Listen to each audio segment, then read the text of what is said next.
Well, the bond market is closed for this Columbus Day, but stocks that are open have been under pressure for a third day in a row as rising interest rates, well, they're spooking investors. Also weighing on the markets, perhaps, worries about a slowdown in China. Joining me now, Chief Economics Correspondent for the Wall Street Journal, Jon Hilsenrath, along with Shaffer Asset Management President and CEO Dan Shaffer. Gentlemen, thank you both for being here. Dan, let me get you first. You have been a long-term bear, even as the markets have gone higher and higher and higher. Is this the moment you believe where we see things turning south, and why? Well, yes, we have a lot of correlations coming in here in this 24-hour period, and then something bigger, I think, on October 24th. But what's more important is that we're really looking at a scenario, and John's probably going to disagree with me on this one, but the Federal Reserve raised rates in 1937, and that was after the crash of 1929. And we're just about a year off of adjustment here, but raising rates in this current environment where we really are not getting the growth that is expected, but trying to show people that things are better by raising rates is just the wrong logic. So if you put a chart together from 1929 to 1937 and our market from 2009 to where we are now, the correlation is unbelievably so tight.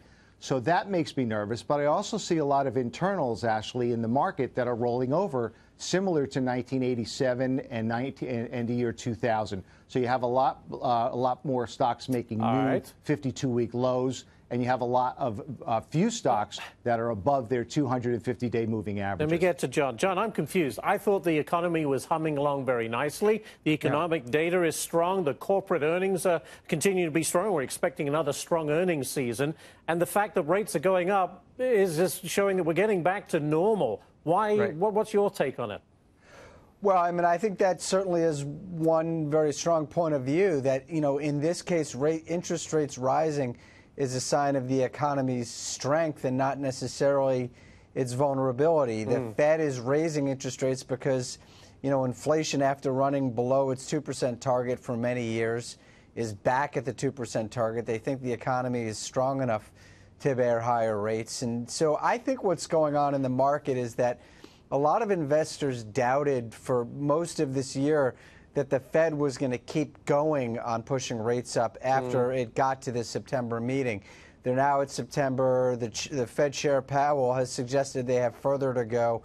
You know, I think the market is pricing in a path that the Fed has laid out and saying maybe they're going to go a little bit higher than they'd already expected.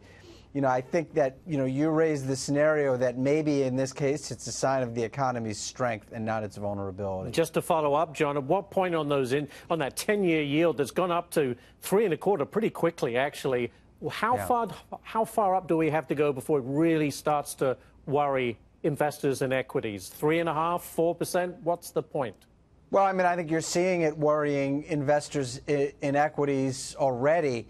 You know, I think the markets and the economy have a way of equilibrating with themselves. So, you know, if the Fed pushes rates up so much, if long-term rates go up so much, not only do they hit the stock market, but it also hits the broader economy, in particular the housing market and other interest-sensitive sectors. So, you know, the Fed is being careful not to push them up so much that it derails the whole expansion.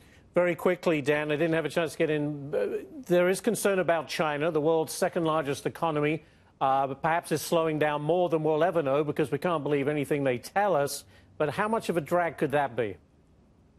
Oh, tremendous drag. That's just the beginning of it. We all know that the Chinese are communists and they don't tell us what's really happening. But their economy is very weak right now, especially with these trade issues that are happening.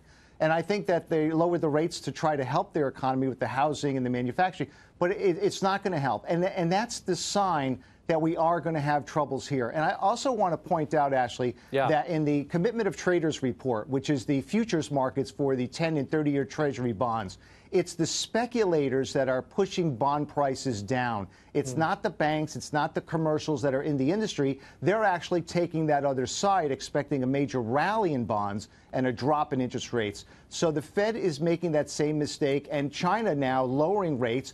I think the Fed is going to have to stop, and they're going to have to look at this picture and say, you know what? Normalization, by the way, which is the word they used in 1937, is just not going to be in the cards, and the market's going to predict that. I don't think they're going to stop the market from falling from here, though, Ashley. I think we're in for a volatile ride. I think today is just the precursor of that. John and Dan, thank you very much. Appreciate it, gentlemen.